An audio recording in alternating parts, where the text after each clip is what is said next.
Let's get focused, man. We got a fight to worry about here. Good money, good money. For every boxing story of a blockbuster that's delayed, I love it, Tank. I love it. there's also considerable risk built in for champions who turn to other challengers. Dancing with the stars, baby. Dancing with the stars.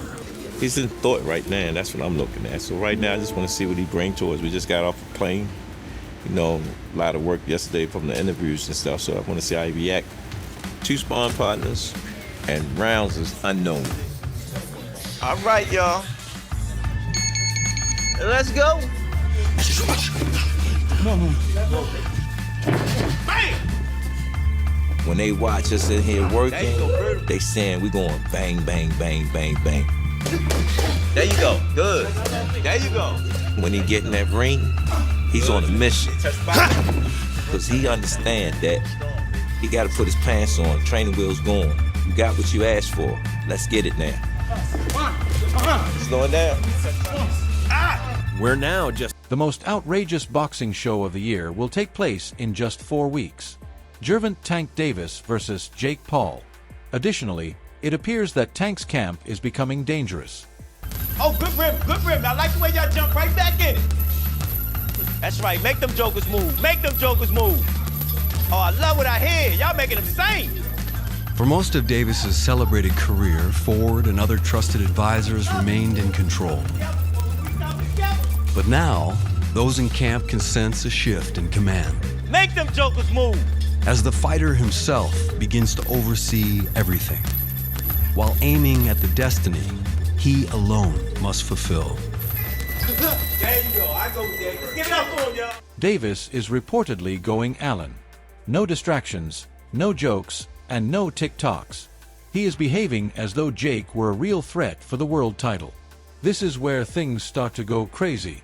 According to rumors, Tanks is inviting heavyweights to spar with him. Heavyweights, indeed. Large, brutal strikers who intended to try every ounce of his stamina and strength. Because Jake Paul is no longer only an influencer looking to get clicks. He has genuine size, pop, and self-assurance.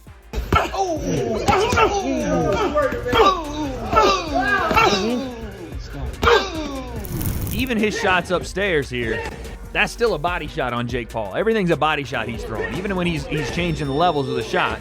That's a body shot, that's a body shot, that's a body. Team Davis is aware of this. Tank is seen straining his body more forcefully than before, according to reports and released video. Forgoing delicate training sessions in favor of intense strength and conditioning exercises, heavy lifting, violent sparring, and constant grinding. Building armor without sacrificing rapid speed is the aim. I see a guy that's targeting the body, and it's the best thing that Tank could do for this fight. I mean, trying to go headshot for headshot with Jake Paul when he's probably Jake's 7 inches taller. It's a massive risk, Tank, though. Under 12-ounce gloves, a natural 135-pounder is increasing to a 195-pound limit. Oh, you're going to have to be able to land shots right there on the waistline. And it's probably the best idea if you actually want to knock Jake out in this fight, if you actually want a game plan, because again, it's an exhibition, but if you want a game plan to get him out of there, you have to attack. That's a jump into deep water weighing 60 pounds. Critics say that too much bolt could dull his most deadly weapon, the explosive snap that has earned him one of the most feared boxing finishes. Even his fans adore the ambition. If Tank can make him miss, get inside, work the body, make him pay there, head movement off center, pivot out, be slick, and do it again and again and again, that is when we could see a potential Tank Davis. Additionally, Sean Porter will begin telling stories of tank training just when you thought you had heard everything already. Similar to something from a battleground. Porter claims that his sparring experience with Gervonta was not instructive. It served as a confirmation. Interpretation: everything you think Tank can do. He actually does it, perhaps faster than you can blink. The man is really muscular. Chess player. IQ, rocketing explosive power, and competitive nature. Every single round is unique. It wasn't a learning experience, it was just confirmation. Like, I knew Tank was as good as he is and could do everything that he can do. He's strong, super competitive. He loves this sport, and you know, he has all of the recipes to be everything that he's been. During their spar, Porter claimed that his heart was actually grinning. You know, Tank's constructed differently, bro, after hearing that from a previous world champion. Furthermore, Porter did more than just exalt him for his strength. He discussed Tank's thoughts. That boxing IQ that doesn't get enough credit because, while he may not be the most chatty person, he breaks you down each round in the ring by downloading you like a human algorithm. Porter essentially acknowledged it. Tank starts slowly, but it's game over when he flips that switch. Explosive, power. I mean, it just goes on and on and on. I saw all that right live in action with him. And the funny thing was, you know, because of our size differential and because I was at the end of my camp, to me it was just, let me get in here and get these rounds in. But along the way, my heart was smiling. I'm like, yep, he's everything. Porter's words, "Good luck outsmarting that," were practically audible. Playing chess against the person who invented the board is like that. You know, the one where a former world champion essentially laughs despite the agony of sparring Tank after Porter's ringside revelation. With the receipts, Wade Plemons enters like a lab technician. Wade is right when he adds that you can sense the lid on Jake's camp and that not much is visible. However, that one Ray Ford clip is telling. Wade highlights the subtle teaching hints. The camera switches to tank bag work once high guard body work slips more. Constant body blows that transition from hooks to uppercuts. Clip right here. Jake Paul doing some work with Ray Ford. Ray Ford, an 18-1-1 super featherweight, only lost to Nick Ball, where, there's music playing, so I can't really put it out there, but I'm not exactly sure what they're going over. Jake looks to his team. He's like, maybe I got to get my head off center line more. And then Ray puts like the high guard up, like, hey, when you're here, when you're here, don't even do that. And go to the bot. Wade's transition from film analysis to strategy is fantastic. The blueprint can be seen without shouting. Tank's practicing how to cause discomfort to a larger man during a confrontation. When Jake's right hand becomes heavy, counter and pop the chin to pin hands. Wade's foot-related meltdown.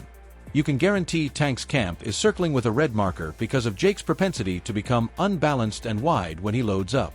Let me now address it in a direct and humorous manner. It's not a glitch if you're Jake and you're caught off guard in slow motion on camera. That neon sign reads, "Put me here." How much bigger Tank looks. Now again, he is a small, sleight of frame, statured individual to begin with. Tank is a very small guy. If you blinked, you might think this young man right here is Tank Davis. No, I'm playing.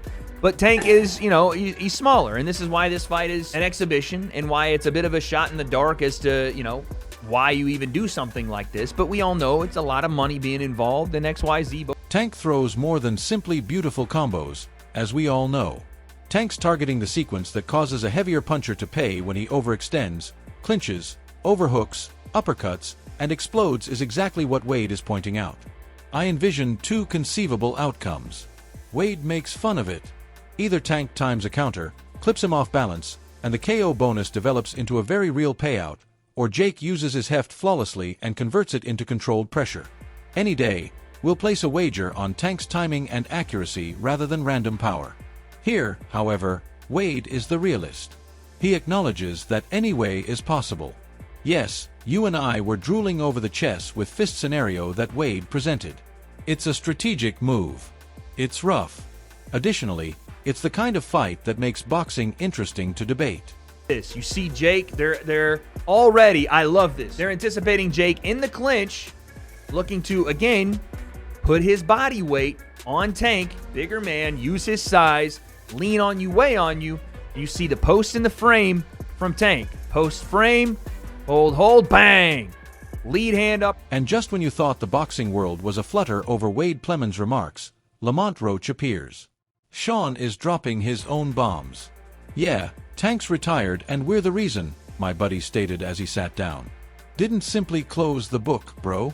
He tore up the contract, burned it, and then laced his son's gloves with the ashes. Tank broke contracts, ghosted the rematch, and left them hanging mid-camp like an R&B split, he said. That mixture of despair and positive energy was palpable. It's a man's traditional vibe who knows. While the other guy is lounging in exhibition land, his fighter stock just increased. And to be honest, you could tell he wasn't bluffing by the way he spoke. Calm, assured, and without extraneous chatter. That individual believes that his fighter is the latest issue in town. And he's challenging everyone to disprove him, including Tank. maybe retirement and people observing that he might be a little checked out, that probably more than not we're not going to get We it. checked him out. So if that's the case, we checked him out. And if he retired, retired. You know, and wish him the best in his retired life. So I don't think we get it. You know, being realistic. But if we do, we'll see. We're not focused on it. Let's be honest, though. Tank bailed, just like the rest of us did online, once Roach Sr. stated that they were scheduled to fight in June and August.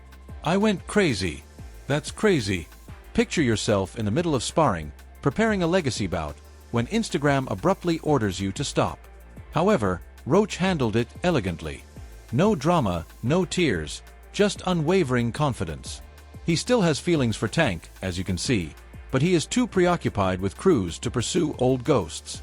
He further mentioned, "We retired Tank, dude. Depending on what happens in December, that line may either age like good wine or cause immediate regret. In any case, that's the way you speak when you think you'll be the next person up." While Tank is reading the previous chapter while on vacation, he is acting as though he has already written the next one. If you had a chance to just run into him, what would you tell him? Man, I got no words for Tank, to be honest with you. You know, that ship sailed. Tank doing him, we doing us. You know, it's nothing for me to talk. Like, he would listen anyway. So, Tank dances to his own drum and music. So, we not worried about him. Not worried speaking to him. Not worried about him speaking. The hilarious thing is that Roach Sr. wasn't acting like a man attempting to promote pay-per-view. He sounded like a man who had moved on from the drama. It was audible in his tone. That understated bravado of someone who has endured the contract games and politics and still left with a smile. I respect the fact that we replace mentality rather than chasing. In essence, he said, "It's cool if Tank is finished. We shall bear the flame. In the purest form conceivable, that is cold. You must adore it." No nonsense, just assurance mixed with reality. Roach is aware that his son's altercation with Pitbull Cruz is more than a simple card game. Fans have the opportunity to change their perception of the new generation. Indeed, perhaps that retiring Tank line won't sound like shade anymore if they do manage to pull this off at 140. It will seem like a prophecy. But Pitbull Cruz is the one, you know, for us to go up fighting for a 30-pound championship, a 35-pound championship, now a 40-pound championship. It's rarely done, if ever, in like a 3-fight span. So we want to be one of the guys that leave us a stain, a legacy in it. That's where we are, then. Like a man under a spell, Tank locked in. Jake is engaged in a game of mystery. Additionally, Roach Sr. stirs things up with our retired Tank vigor. You sense it. Boxing is going through that crazy phase where every remark, sparring video, and rumor contributes to the conflict. And to be honest, that's what makes this sport so lovely. It's truth, timing, and egos collapsing in the spotlight. Jake is attempting to demonstrate that skill and muscle can coexist. Tank's out to remind everyone why IQ and defense are always superior to biceps. When the cameras stop rolling, athletes like Roach Sr. are keeping the action lively. However, I'm tossing it at you now. Who is actually in the lead here? Post your opinions in the comments section. Like family, let's argue this one. Additionally, remember to subscribe, like, and share box.